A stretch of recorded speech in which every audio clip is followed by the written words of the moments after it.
Salam əziz şagirdlər, hamınızı salamlayıram. Bu gün sizinlə 2.4-cü mövzunun izahını, yəni metal rabitəsi mövzunun izahını bölüşürəm. Bizə şərtdə bildirilir ki, 7-ci sinif kimya dərsliyində metalların istilik elektrik keçiriciliyi, metal parıltısı, bərkliyi, plastikliyi, istin genişlənmə kimi mühüm xassələrin olduğunu görmüsünüz. Həqiqətən də belədir. Biz məsələn metallar dedik ki, qeyri-metallardan fərqli olaraq plastik olurlar, əksər nümayəndələri bərk halda olur və eyni zamanda məsələn civə kimi metallar dedik ki, istidən genişlənmə xassəsinə malik olur və yaxud da metallar elektriki və istiliyi qeyri-metallardan fərqli olaraq yaxşı keçirirlər.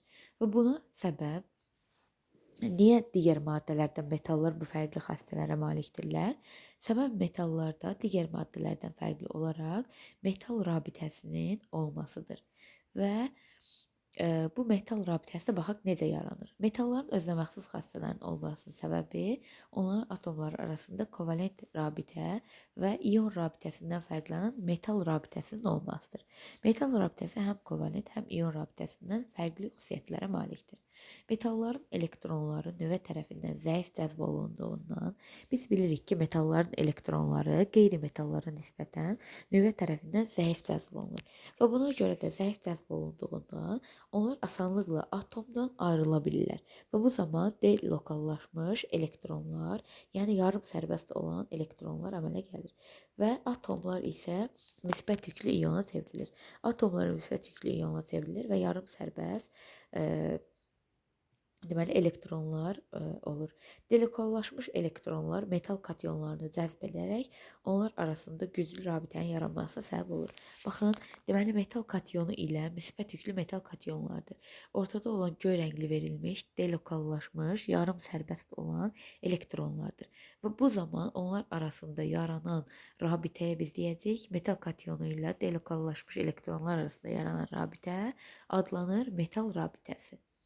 Və deməli adlanır nə rabitəsi? Metal rabitəsi. Baxın, burada deyir ki, biz əgər metal parçalarını üfüqi və şaquli hərəkətdə olan qatlar kimi təsəvvür etsək, delokallaşmış elektronlar elektron dənizini xatırladacaqdır. Baxın, delokallaşmış mənfi olur da elektronlar. Elektron dənizini xatırladır. Təsəvvür edin ki, yəni sanki dənizin içində müsbət yüklər üzürmüş kimi.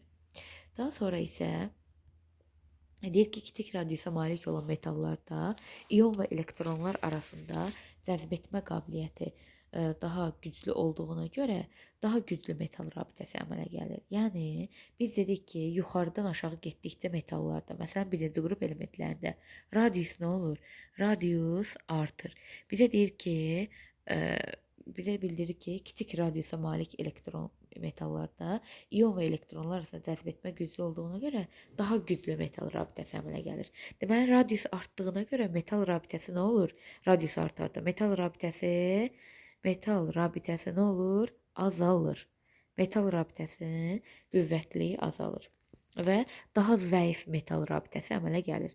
Yəni daha güclü metallarda daha zəif metal rabitəsi olur. Lakin aşağıdan yuxarı getdikcə qrup üzrə radius azaldığına görə metal rabitəsi nə olur?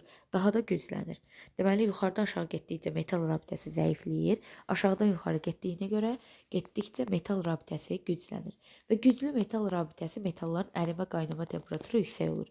Deməli, yuxarıdan aşağı getdikcə biz dedik ki, radius nə olur? Radius, baxın işarələrlə yazıram da, radius artır. Radius artdığına görə metal rabitəsi nə olur? Azalır. Metal rabitəsi azaldığına görə də deyir ki, güclü metal rabitəli metalların ərimə qaynama temperaturu yüksək olur. Metal rabitəsi azalırsa, deməli ərimə qaynama temperaturu da nə olur? Azalır. Əksinə, aşağıdan yuxarı getdikcə isə radius deməli burada nə olur? Azalır. Radius azalırsa metal rabitəsi artır. Metal rabitəsi artırsa ərimə qaynama temperaturu da artır deməkdir. Və nəticədə deyir, ərimə qaynama temperaturlarının azalması müşahidə olunur. Radius deməli artdığını və radiusun azalmasını da burada yazdım.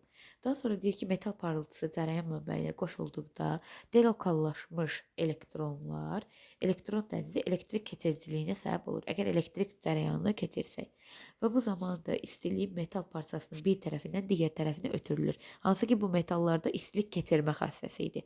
Nəyə görə idi? Delokallaşmış elektronların olması hesabına. Metal parçasına mexaniki təsir göstərdikdə, onu əydikdə, zərbə vurduqda, müəyyən forma verdikdə, onu təşkil edən qatların yer dəyişməsi ilə metal parçası öz formasını dəyişir.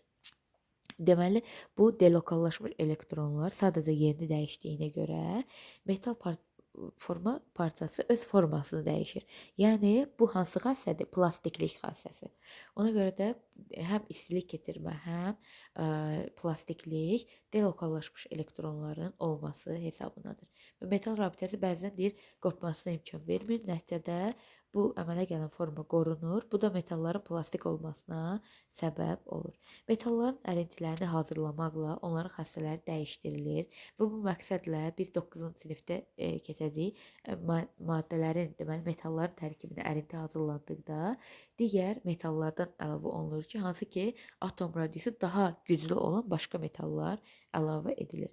Və bu zaman bu atomların qatların hərəkətinə mane olur və plastiklik nə olur? Nisbətən azalır. Yəni ərinti metalın özündən daha bərk olur. Ərintini əlavə etdikdə nə olur?